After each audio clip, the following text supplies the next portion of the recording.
Greg Monroe has signed with the Boston Celtics for a 1-year, $5 million deal. Now, this is a buyout deal to play with Boston. Now, it was between the New Orleans Pelicans and the Boston Celtics.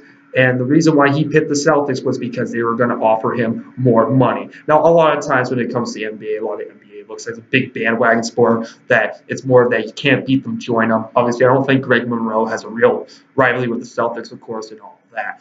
But ideally, he's cleared waivers since Saturday and whatnot. And not only that, I think there's some concerns with him because he was released, and obviously he's not having a fantastic year. And when it comes to Greg Monroe fitting into the Celtics system, it's definitely going to be interesting because usually the tall guys are some sort of shooter or whatnot, and then the little guys, like their guards and whatnot, tend to drive to the hoop. That's just how they play basketball.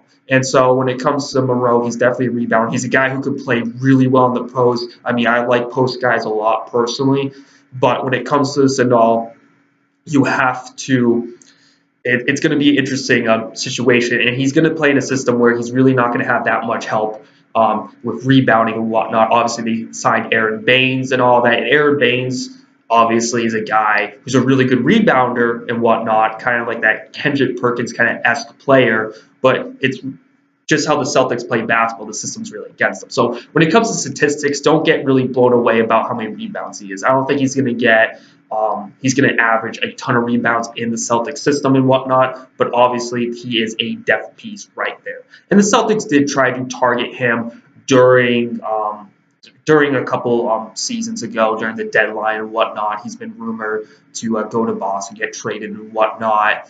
And when it comes to this and all, he picked the Celtics over the Pelicans. And now when he talks about the Pelicans obviously want a big guy. They lost DeMarcus Cousins for a season, and they feel like having Anthony Davis and DeMarcus Cousins would be an excellent duo. And on paper, it really does. But for some reason, it hasn't been working out. And the Pelicans are kind of one of these teams where DeMarcus Cousins and Anthony Davis, you can have one or the other in the paint. They can both shoot and whatnot. And to be honest, those big guys against the Golden State Warriors, I mean, they could have a legit chance, obviously, but they have to start playing well, of course.